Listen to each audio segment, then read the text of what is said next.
All right, we are live. I'm here with some of my favorite ladies. Of course, I wanted to just not share for a second here. Let's fix up my share. Stop share. And let's try it again. I hope everybody is having a wonderful day. Boop. Now let's see if we can get it to work. There we go. Yay! You should be able to see the screen. I can see my ladies. I think we should have like pink jackets, like the pink ladies. That's my new That would thing. I be think that's great. what we should do. That's what we should do. All right. And I need to pop out the chat. Did I pop out the chat? Where'd it go? Here you are, little chat. All right, I think we are good. So we're going to continue with our new questions. Hello to everybody on the YouTube. And you all know how I am. I love to share things. Hey, Tamika. So you all know on Wednesday I had the cooties. Hey, Dee. And if you all get sick this holiday, I got to show you my new favorite thing. This is totally just flat out, you need to get one. Can y'all see this? This is Wow. the Vicks personal, and Wow. you can inhale the steam. I got the box right here. Are you feeling better? Yes, I am just a little congested. This is the Vicks Inhalador Nasal. You like put it over your face, and oh my gosh, it's amazing. Go get you one. Even if you're not sick yet, go get you one, y'all, because you know how when you're like getting over your cold and there's like you're stuffed up because it's irritated, and Yes. Candice, this may thing I is have one great. more time? I want to take a picture, please. Oh yeah, I'll hold it up one more time. It is great. Here we go. Sinus inhaler. Y'all, working miracles, doing God's work over here is this thing. Love it. I know. But you know what? It's that time of year and it's about to get worse, guys. Get you a Vixen here. Get you one. All right. So yes, I am feeling better because I can breathe at this very moment. Thanks, Vix. Good. Mm. All right. Let's get to it with our questions. I'm just so happy about that thing. It makes me happy. So, first question. The brokerage responsibility at the closing is it A, interpret the terms and conditions contained in the loan documents? B, explain the clauses found in the deed? C, review the title report for clouds or other problems? Or D, verify and receive the brokerage fee? What do y'all thinking the answer is? A. A? It's not I A. think it's D because A. Okay. It's I think it's power of attorney or something like a attorney, not like Yeah. not This so is very. something the attorney should do, or an attorney. I'm not going to say the attorney because maybe that, but you want to know what your loan documents say. You want to know what these clauses are in the deed. This title report, that is above our pay grade. That is so above our pay grade. What we need to do is just make sure, and our answer is D, that you got paid. Guys, I won't even lie to you. Do you know there was a whole closing where the attorney caught me because in my state we do attorney closings. They were like, Candace, you didn't want to get paid. I was like, oh, I checked everything else. I made sure all of the buyers, they were supposed to get money back all of these things. I forgot to get paid, y'all. So you want to verify that your brokerage fee is paid, but you also want to go through and make sure if the seller was supposed to pay closing costs or anything different like that, you go ahead and um, you know, make sure it's good. So, yay. All right, 79. Because can I just say, because of fiduciary duties, I feel like, oh, it's supposed to be one of those other ones. You're supposed to be doing Yeah, but more than just making sure you get paid. you can't, and that is true. You want to make sure anything that was in the contract that you can control, but beyond that, you need to be an attorney. Okay. You Okay. get what I'm saying? Yeah. Yeah. Yeah. Because I was thinking the same thing as Dina. Yeah. I can see that. I can see that because what was like fiduciary duties, fiduciary duties. and also, in fact, I was just talking to an attorney the other day about a situation where a seller decided to go FSBO, and they did a purchase money mortgage, seller financing, and it's all messed up. They didn't use attorneys. And so because they didn't use attorneys, it was just like, I mean, so there is above our job is to guide people. We're learning the basics, but we're going to leave it to the attorney. So if the attorney says something like, "Hey, this needs to change," or "This is what's happening," this class is designed to teach you all the basics so you can have a conversation, but we should not be interpreted like, Okay, thank you. no, that's a great point. It's a great point because we are always talking about fiduciary duties. All right, number 79. A buyer makes an offer to purchase a property and specifies that the owner accept or reject the offer within 48 hours. Before hearing back from the owner, a buyer locates a more attractive property and withdraws the offer. Is the buyer legally entitled to withdraw this offer? Is it A? Yes. Either party may withdraw an offer or counteroffer anytime prior to its acceptance. B, no, the offer is binding until the 48-hour time period expires. C, yes, an offer with a condition to respond in 48 hours is not valid. Or D, no, the owner must be allowed an opportunity to respond to the offer. Talk to me. What are you thinking? I think it's A.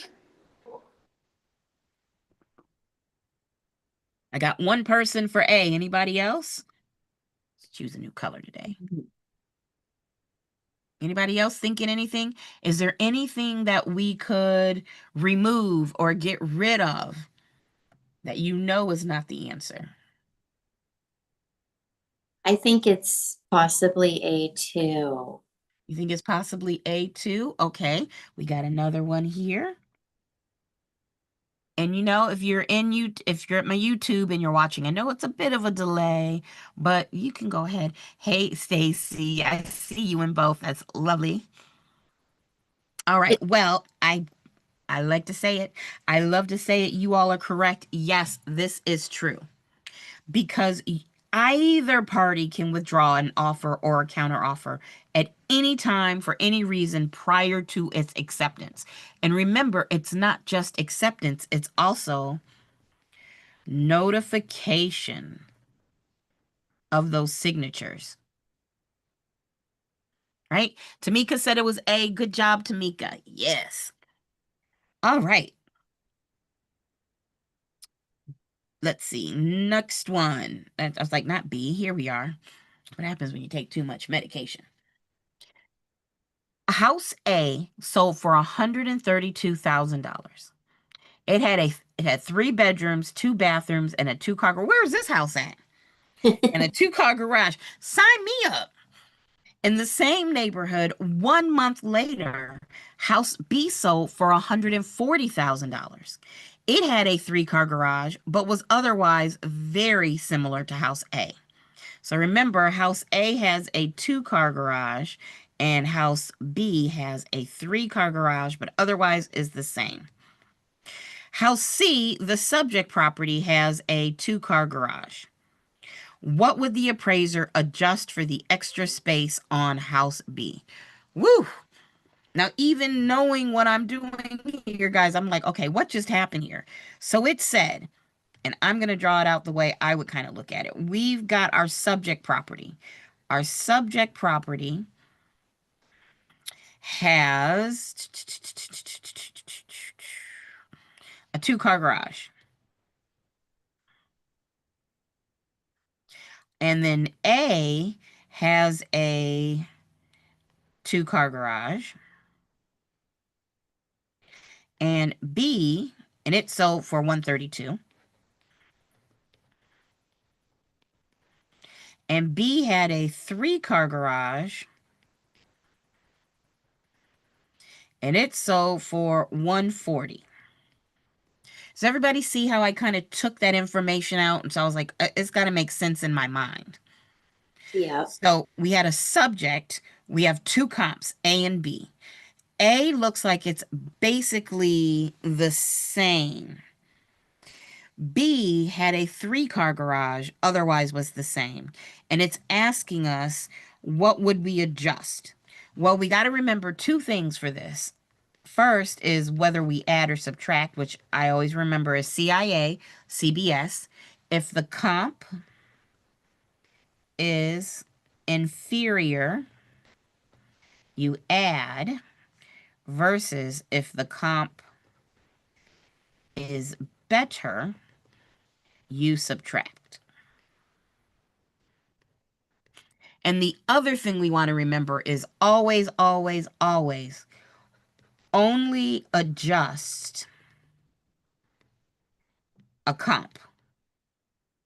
We never touch, well, comps, I should say that. We never, ever, ever, ever touch the subject property. So when I'm looking at these answer choices, one of the first things I'm going to do is anything that says adjust from C would be wrong. Sometimes they like to get you on that one. So I'm just going to look. A says $8,000 addition to the value of house A. It says 8,000 deduction from the value of house A. Okay, so that doesn't even give us the option of touching the subject. So if we know CIA, if the comp is inferior, we add. And if the comp is better, we subtract. What could we do? I mean, obviously it's an $8,000 something because we know there's $8,000 here between 132 and 140. So would we be doing 8,002 or from A or 8,002 or from B? Anybody have a thought? 8,000 to B? I mean to A? 8,000 to A? 8,000 to A. So we got one person to say add 8,000 to A. All right. Anybody else have a thought? Okay. You always have to have 2 comps, right? Well, you should really always have 3 comps. This is just a question asking us, do we know if we should be adding or subtracting? Got it. And for my California people, even though it's not asking us to do math, this is like a math related question. So we want to remember, if our comp is inferior, we add. If our comp is better, we subtract. And if it's the same, you just leave it alone. So A is exactly the same. It's a 2-car garage. It's a 2-car garage. We don't need to change anything to A. We're trying to say, hey, if A sold for 132 and this new subject property is basically the same, then it should be about 132. Okay. But B, comp B, is it better or is it inferior? It's better. It's better, and since it's better, we're going to subtract. We're going to subtract $8,000 from comp B. So that would be D. This is our answer, not A, not B, not C. Does that make sense? Because I know that's a lot, and especially if you don't have to do this math as part of your class, then I just want to make sure we're all good. CIA, CBS. Yes, I'd still like to learn math even though I'm in California because I eventually want to move out of California to Montana and they do math. So Hey, well then, yay. And this would be the math, in those states, you just have to do a problem like this. Most problems in states like this, they wouldn't give you the 8,000. They'd make you figure out the 8,000 to make it hard, but this is the basic concept. Are you adding or are you subtracting either from the comp or from, not from the comp, from only the comp, not the subject? And Tamika said, I want to know too. That's what I'm talking about. All right. Let's do the next one.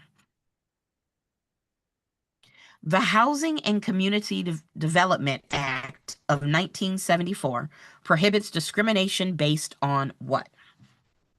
I think it's a D. It's a handicap. All right, we got one person for D. Anybody else with a thought here? I'm guessing D as well. Okay, we got another person for D. Anybody else? Yes, I'll say D as well. We're going with D as well. Okay, well, I hate to break it to you all, but this one is gender. 1974 was all about gender, Okay. right? D and Tamika said D as well. Yes, they did. They did. But it's gender. Handicap was added. Oh, let's see which act added handicapped. Let's ask Uncle Ray. Y'all, me and Uncle Ray just be chilling, man. Just be chilling. I think it's 190, something like that. Let's see. Do.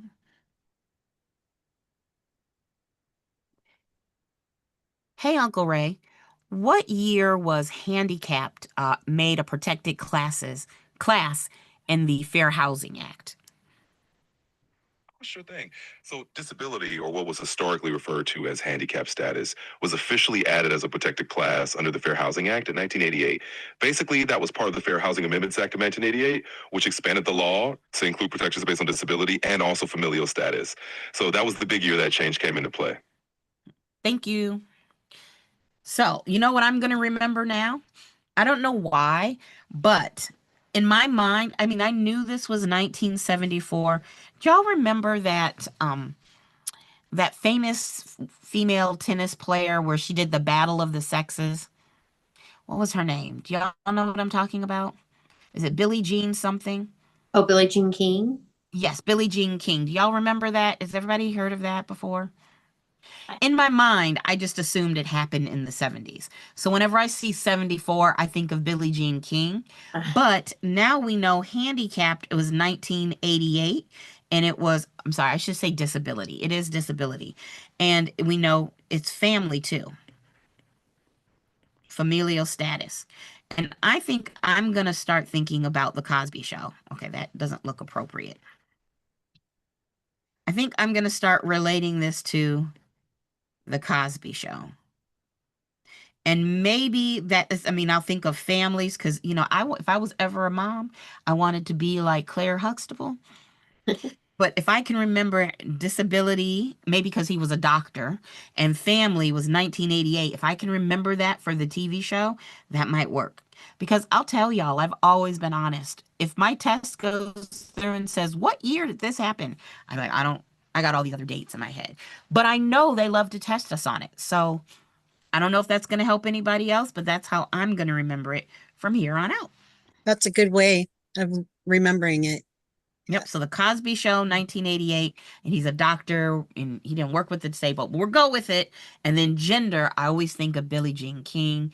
And I just don't know. I'm just going to keep thinking it's the 70s. Don't correct me if I'm wrong, because then I'll get the question wrong. So I don't know. In my mind, that big tennis thing was in the 70s. And there we go. Maybe it was. Maybe it was. I don't know. I'm scared. Let's not look it up. Don't look it up. Let's not look it up. All right. Let's see. 82. The IRS requires that an independent contractor be, is it A, paid on the basis of a successful transaction rather than hours worked? B, covered by unemployment insurance? C, strictly regulated in the matter of attendance at sales meetings? Or D, allowed at least 2 weeks of paid vacation annually? And as somebody who has been an independent contractor for like 20 years. And I think it's A. All right, we got somebody for A. Anybody else have a thought here? Yeah, it's A. Yeah, okay. She was like, yeah, no, it's Yeah, A. it is It's A. A. It's A. I wish, and I wish. I mean, it'd be great, but I mean, there's pros and cons. Pros and cons. All right, number 83. After the sale of the collateral property, it is determined that the net proceeds did not clear the debt. In this situation, the borrower is likely to receive A, a notice of deficiency judgment, B, a letter of defeasance, C, a certificate of liability, or D, notice of foreclosure. What are we thinking? Okay. All right, we got one person for A. I'm gonna say A too. All right, we got another person for A. What about B? I'm like because all is like for housing mobility in like but B it's different. So we got one person for B, and online we got Stacy, and we've got D, and we've got everybody saying A. And I gotta say, for this one, our answer is A. Our answer is A. The letter of defeasance, I don't know if there's an actual letter of defeasance, but I do know defeasance is talked about in this class twice. When we talk about defeasible estates, The clause. defeasible estates, and then the clause in the mortgage that says, hey, Wait, bank, Candice, it's 87 or it's 88. Sorry, I was wrong. it was A? Yeah, it's A. It's okay, no, it's like 87, right? Because I was wrong with 88. Sorry. You were wrong with 80 in Yeah, 1980. I answered for 88, not for 87. Sorry. Okay. Oh, no. Okay, I got you. You answered the question for the wrong thing. I got you. I got you. Okay. I was gonna say something else. Oh, Dina, Yes. you asked a question. Dina and I met, and you sent me that email with the question about which of these clauses. It was a deed provision. Yeah, which of the deed provisions? I talked to two different attorneys. They were like, if you get this question on the exam, just be mad. They're Okay. like, just throw it away. So guys, and I say this because we don't have to be attorneys, but we do need to understand the basics. So Yeah. hopefully you all have learned this stuff well enough that you can look at all of these other words and be like, oh, I kind of know what it is. But then you'll leave it to the attorneys or the title company to interpret. Okay. Thank you for checking on that. No problem. All right, number 84. Which statement is true with respect to the assignment of a lease? Which statement is true with respect to the assignment of a lease? Is it A, the original lessee is not responsible for the payment of the rent? Is it B, it is the same as a sublease? Is it C, the original lessee would retain a right to use the property for a limited time? Or is it D, the entire leasehold is transferred? What are we D. thinking? D. Okay, we got a D.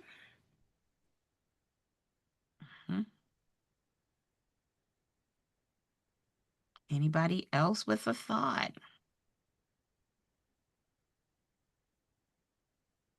And I know that we've talked about this before. You've got assignments, you've got assumptions, you got sublets, you got novations. They're all kind of in that same family.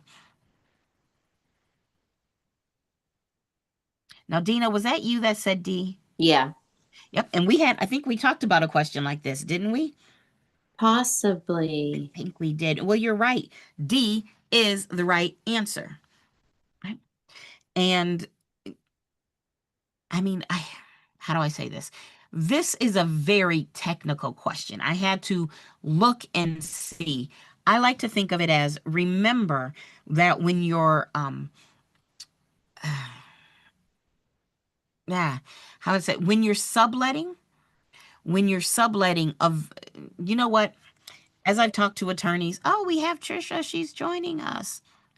Just remember that subletting officially is not the same as assigning. And when you sublet, you don't transfer your responsibilities to pay. So if you assign the lease and they stop paying, then that's probably going to be on the new person. But if you sublet, it most definitely is still going to be on you if they don't pay. That's what we want to walk away with. And if you assume it, you're not, the owner's not liable? Assuming everything I've ever seen is assumptions go with The new, mortgages. okay. So now you could do a novation and then that would get weird. So this is one of these things where we're not attorneys. Okay. We're not attorneys. If we just remember that if we're talking about a lease, when you sublet, you're still going to be responsible. Okay. Right. All right. Let's go with 85. And hey, Trisha. All of the following are elements affecting the value of real estate except. All of the following are elements affecting the value of real estate except It's C, comparability. comparability. All right, let's Everything, see. yeah, all is like, Scarcity, demand, yes. comparability, or utility. Does It's- anybody remember what our acronym is for this? It's Dust. a dust or stud. Stud. Yep. or dust. Dust or stud. I'm sick of red. Let's go back to purple. Also, it's supposed to be Demand. transferability, not comparability. Yeah, look at you. Yeah. You know what, So- Elena? I'm gonna need you to take this test. Not that I don't love having you here, but you know this stuff, ma'am. You got demand. Scarcity. You've Oh, got utility. scarcity. You've got utility. Transferability. And then transferability is the one that's missing. Yeah. There we go. So we know our answer is C because this except meant 3 were true and 1 was false. All right. Nice job, Tamika. Okay. Number 86. The Fair Housing Act of 1988. Think of the Cosby Show. Think of the Cosby Show, 1988, which addresses accessibility in new multifamily buildings with people with physical disabilities, mandates all of the following except. So we see 1988, we think of the disability because he's a doctor. We think of familial status. So what cannot happen? So 3 of these are required and 1 is not required. So A, elevators or power lifts. B, doors, kitchens, and bathrooms that are wheelchair friendly. C, thermostats and lighting switches within easy reach. Or D, bathroom walls strong enough to support grab bars. Candice, what does mean thermostats? Sorry, I don't. Thermostat is like your nest on the wall to change the temperature in the house. I think it's A. Okay, we got one person saying A. A. We got another person saying A. I think it's A too. A. Yo. You think it's A2? Okay. Well, I love to say that you all are correct. The answer is A. Love it. Y'all knew that one. Tamika got it. Yep, I see you. And Stacey did too. I see y'all over there. All right, 87. First, let me grab a drink of water.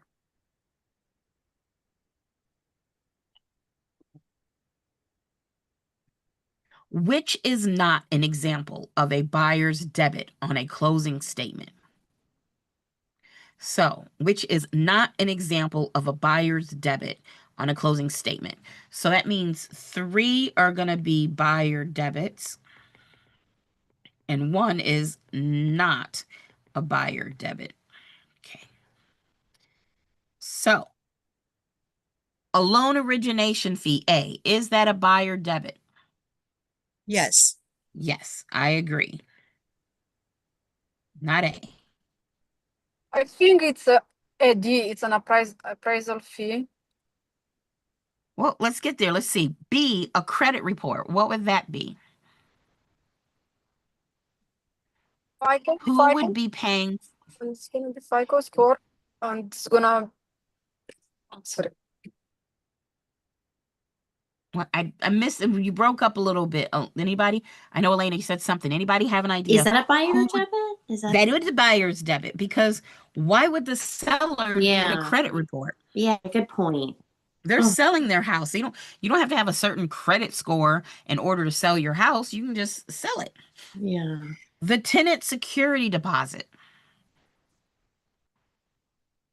Would that be a buyer's debit? No, that's a credit.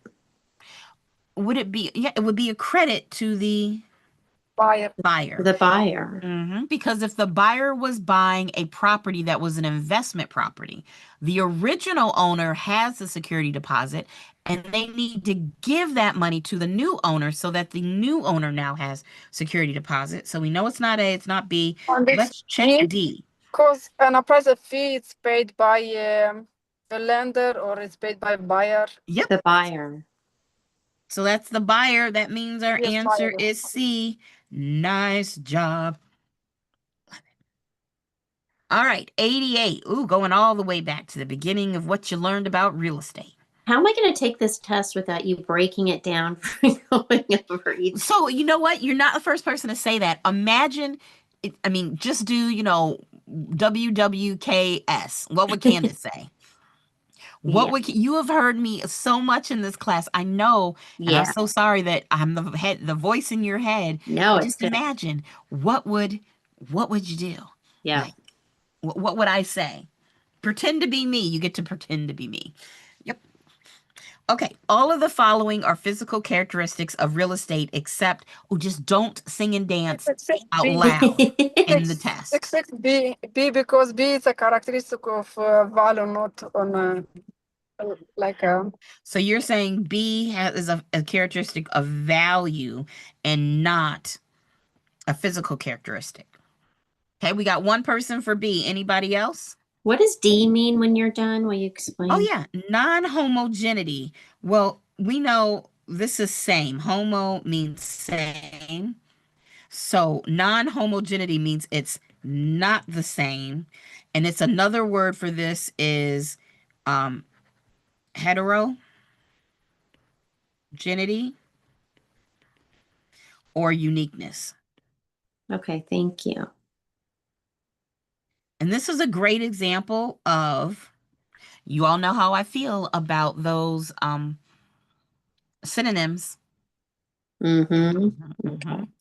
And Elena, to nobody's surprise, is exactly right. Number 88 is B. This is a value characteristic. That's a value characteristic. There we go. Number 89. Which of the following would not be permitted under the Federal Fair Housing Act? Which of the following would not be permitted under the Federal Fair Housing Act? So when I read this question, I make sure I'm looking at this word federal. Some of the states have different laws that cover different things and different exemptions, but we're just talking about the Federal Fair Housing Act. And 3 are allowed, and 1 is not allowed. All right. So A, the USO in Chicago renting rooms only to service personnel. B, an Arabian owner refusing to rent his home to a Jewish man. C, the owner of a 20-unit residential apartment building renting only to Black men. Or D, an owner who lives on one side of the duplex, refusing to rent to a family with children on the other side of the duplex. I think it's a C because you don't need to discriminate, and because it's renting only to Black men, and it's like you cannot do with them. All You right, need so to we got- you need to treat everybody fair and honestly. okay. So Elena says C. Anybody else with a thought? I agree. C. I agree with it too. Okay, yep. Because I is agree. there any time that it's ever okay to base this off of race? No. Nope. It's the Rights Act of what said it's never, ever, ever, ever, ever okay to discriminate based on race. Civil Rights Act of 18. yep, 66. 1866. 1968. Mhm. No. Yep. Because remember, so we do know that C is the right answer. Let's talk about this. Well, the USO, of course, that's a group. Anybody can be part of the USO, regardless of sex, gender, race, whatever. So if you are a group that wants to give housing only to your group, you are allowed to do that, as long as access to the group isn't based on any of the protected classes. So yeah, you can do that. That's fine. B says an Arabian owner refusing to rent his home to a Jewish man. Well, guess what? This would be a FSBO. That's the FSBO exception. And then D, an owner who lives on one side of a duplex refusing to rent to the family. Well, yeah, that's the owner occupied. So all of the other three are allowed by federal law. And I want to make sure that I'm pointing out federal law, because some states, like North Carolina, says, yeah, you can't do that whole FSBO thing. So when you're Can reading this, these questions, just make sure you're reading state or federal. Yes, go for it, Elena. yeah, I wanted to ask you if it's like by the work, by FSB or like by the selling Course. by one owner, Mhm. so they can do, right? If it's like of agent, they cannot do, right? Yes, if it's a for sale by owner, they cannot own more than 3 single family dwellings. They can't do it more than once every 2 years, and they cannot involve an agent. And because of the Civil Rights Act of 1866, they can never base it on race. But yes, for FSBOs, they are allowed to choose. I don't like to think of it as you're allowed to discriminate so much as you're allowed to choose who you want to sell your home to. You just can't do it in such a way that you're causing a problem for the general public. All right, 90. The words of conveyance in a deed appear in the A heading, B granting clause, C alienation clause, or D purchase clause. And there's a name for this clause. Alienation clause is like it's for transferring, and Yep. it's conveyance, and I think it's C.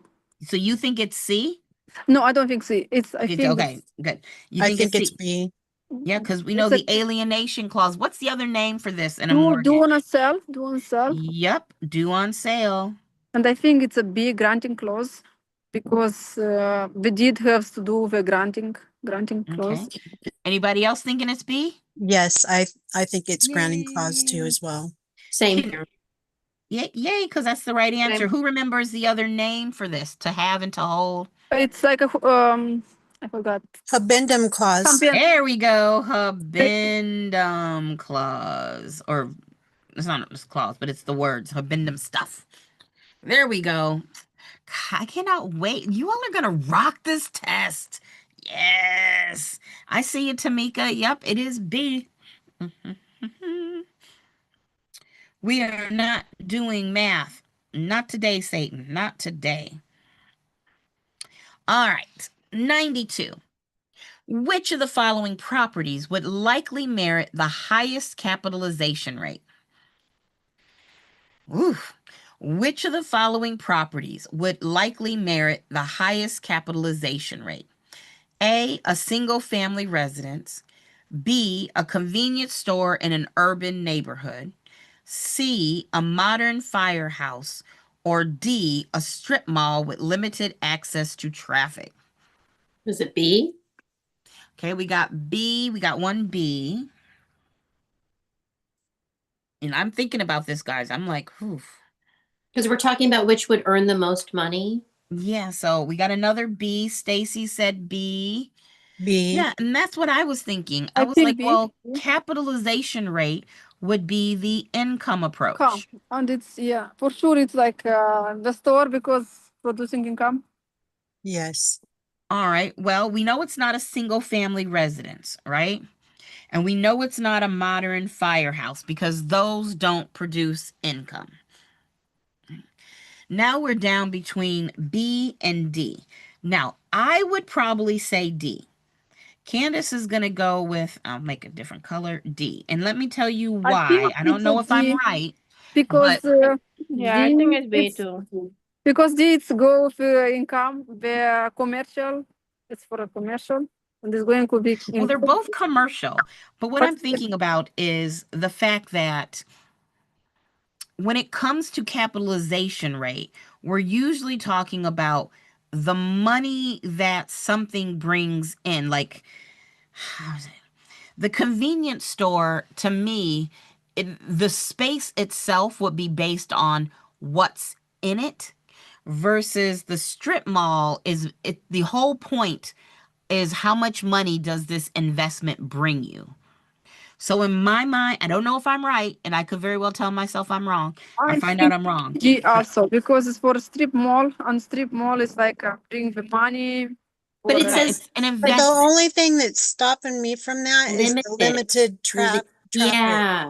Yeah, I agree. Ah, I got you. The limited. Limited. Okay. Yeah. All right. Well, But you're right. But you might be right though, because can't you get a profit from all those other businesses in there? what do we know? We know if it's a high cap rate, The lower the value. the lower the value because it's risky. So if it has the highest capitalization rate, it would be risky. And you all are correct that you all then, with limited access to traffic, I would say, you know, I think you all are giving me another reason to think it's D. I'm going to look now, but is anybody, are we with B or with D? Final call. What are we going with? I think B. D. B. D? B. B. Okay, we B. got some B's, some D's. Let's see. Let me come over. All right, the answer is D. And let me tell you why. I'll read the explanation. The strip mall would have the highest risk and thus bear the highest capitalization rate. The single family Oh. residence could be appraised using the sales comparison approach. So, Uh-huh. however you get there, our answer was D. But I think the biggest thing to take away from this is to remember this. The Again, highest. for those people who don't have math on the test, you still need to know high capitalization rate means it's worth less because it's more risky. And see, I was thrown off because I thought highest profit, highest, and that's the word right there, highest cap rate, the lowest value. Yeah, Yep. exactly. The higher the cap rate, the lower the value. And here's Right. why. Let me show you all. I have something here. Equity, discount points, how to T-bar. I know I have something here with all my, here we go. Let me clear it. Wait, how do I clear it? Boop, clear. Yes. All right. So,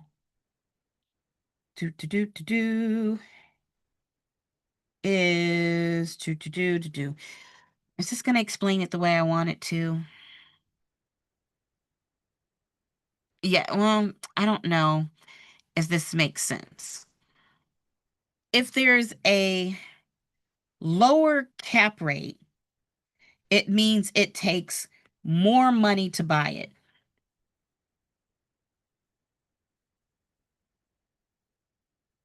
So, because it's not risky. So when you look at this, if we look at the cap rate being the cost of the dollar, like if you want to buy something that makes X amount of money, it's going to cost you when you buy it $25 for every $1 this thing could make you in a year. So if this thing would make you $5 in a year, you would have to pay $125. Does everybody see that math there? Because you pay more because it's less risky. But if it's risky, then you're going to pay less money. Because it's risky, you can't sell it for as much. I don't know, like besides showing you the math, that's the only way I can really explain it. Think of you as you are getting ready to buy, you're getting ready to sell me a property. You're getting ready to, actually, let's do it the opposite. You're getting ready to buy an investment property from me. One of them I know is going to make money. The other one is, it might make some money, but it's a little risky. Which one am I going to make you pay more money for? Or lower, like For which means the one that is more risky, you pay more for, and the one that is less risky, you pay less less. for. Makes sense. Does that kind of make sense, the why there? Yeah. Can you Yes. write please lower and like high risky? I want to Okay, take it. so this is high risky, and this is low risky. So all of that is to say, remember that a high risk equals highest capitalization rate.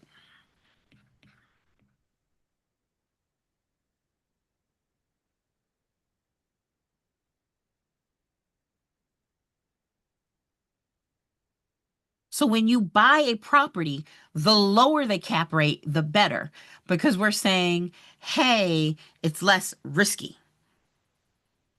Does that make sense? Yeah.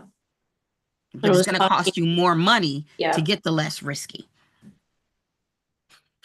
Now, here's the other thing, guys. Unless you go into commercial,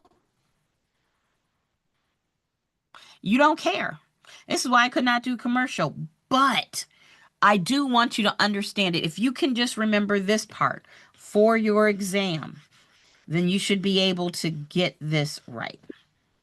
There you go. And if you all want me to, if you want to take a picture of this, I'll leave it here for a second. Or if you want me to send you this, page, just email me and I will. And it was a question about like lower or high risk. So it's gonna Yeah, be here, I'll go back to the question now so you can see it. It's around here somewhere. Boom. So this was the problem we were trying to answer, number 92. Look, guys, it makes my brain go, wait, okay, I know this. And when I think of it, I know this for sure.